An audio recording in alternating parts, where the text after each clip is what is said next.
Всесвітній економічний форум стартував у Давосі. Традиційно це мекка для світових лідерів, топ-політиків та економістів. Говоритимуть цього разу про глобальні загрози, які постають перед людством, а поміж них і глобальне потепління. Як воно змінило вектор дискусії на Всесвітньому форумі, дивіться в нашому сюжеті.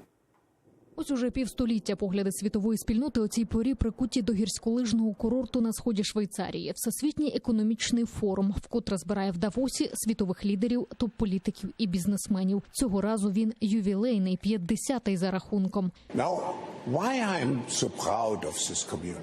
Я пишаюся цією спільнотою, оскільки ці люди ще вірять, що все у світі взаємопов'язано, в той факт, що ми з вами пов'язані один з одним. Я пишаюся, що вони вірять в силу та дію. Ці люди готові разом працювати, щоб змінити світ на краще. Якщо раніше в центрі уваги були інвестиції та глобальна економіка, то чи не вперше це глобальне потепління. Надто довго людство забирало ресурси з навколишнього середовища, а натомість продукувало забруднення і відходи. Я впевнена, що ми зможемо підлаштувати економіку під нашу планету. Ми зможемо перебудувати розвиток людства, фокусуючись на захисті нашого спільного дому. Але зробити це ми зможемо тільки разом. Пішки до Давосу рушили екоактивісти. На знак протесту вважають, що світові лідери не роблять нічого для боротьби з глобальним потеплінням. 500 кілометрів разом з мітингувальниками пройшла і чи не найвідоміша нині захисниця природи, 17-літня Грета Тунберг.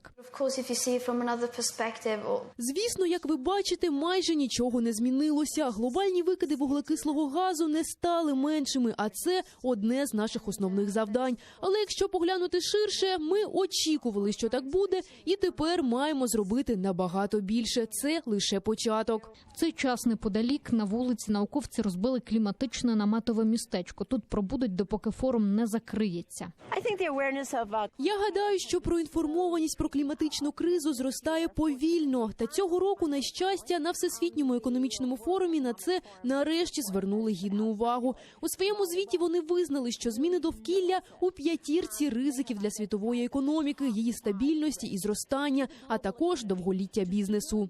Несподівано для багатьох зранку в Давосі з'явився американський президент Дональд Трамп. І це в той час, коли в Сенаті якраз стартують слухання щодо його імпічменту. Сам Трамп відверто заперечує навіть факт існування глобального потепління, і саме він свого часу вивів Сполучені Штати з Паризької кліматичної угоди. Нині екоактивістів назвав панікерами і попросив відмовитися від передбачень кліматичного апокаліпсису. Я великий прихильник навколишнього середовища. Навколишнє середовище – це дуже важливо. Сьогодні маю приємність оголосити, що США приєднуються до ініціативи «1 трильйон дерев», яку ми започаткували на Всесвітньому економічному форумі. 1 трильйон дерев. Те, чого я прагну – це найчистіша вода, найчистіше повітря і те, що ми маємо зараз. Вже завтра до Давосу прилетить і український президент. Надвечір він має виступити перед учасниками форуму з промовою, після чого проведе Український інвестиційний форум. Анна Макаренко, Заман, АТР.